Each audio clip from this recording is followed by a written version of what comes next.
کیا آپ جانتے ہیں کہ جب ہم وضو کرتے ہیں تو اس کا کیا مطلب ہوتا ہے؟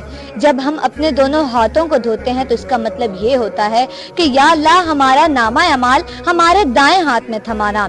جب ہم کلی کرتے ہیں تو اس کا مطلب یہ ہوتا ہے کہ یا اللہ ہماری زبان کو حق اور سچ پر قائم رکھنا۔ جب ہم ناک میں پانی ڈالتے ہیں تو اس کا مطلب یہ ہوتا ہے کہ یا اللہ میری سانسوں کو جنت کی خوشبو سے معطر رکھنا۔ جب ہم اپنا منہ دھوتے ہیں تو اس کا مطلب یہ ہوتا ہے کہ یا اللہ جس دن چہرے سیاہ کیے جائیں گے اس دن میرے چہرے کو روشن رکھنا۔ جب ہم دائیں ہاتھ کی کونی دھوتے ہیں تو اس کا مطلب یہ ہوتا ہے کہ یا اللہ مجھے دائیں ہاتھ والوں میں شامل فرمانا۔ اور جب ہم بائیں ہاتھ کی کونی دھوتے ہیں تو اس کا مطلب یہ ہوتا ہے کہ یا اللہ مجھے بائیں ہاتھ والوں میں شامل فرمانا۔ جب ہم سر کا مسح کرتے ہیں تو اس کا مطلب یہ ہوتا ہے کہ یا اللہ میرے سر کو جہنم کی آگ سے بچانا۔ اور جب ہم پاؤں دھوتے ہیں تو اس کا مطلب یہ ہوتا ہے کہ یا اللہ میرے قدموں کو کبھی بھی سیدھے راستے سے مت بھٹک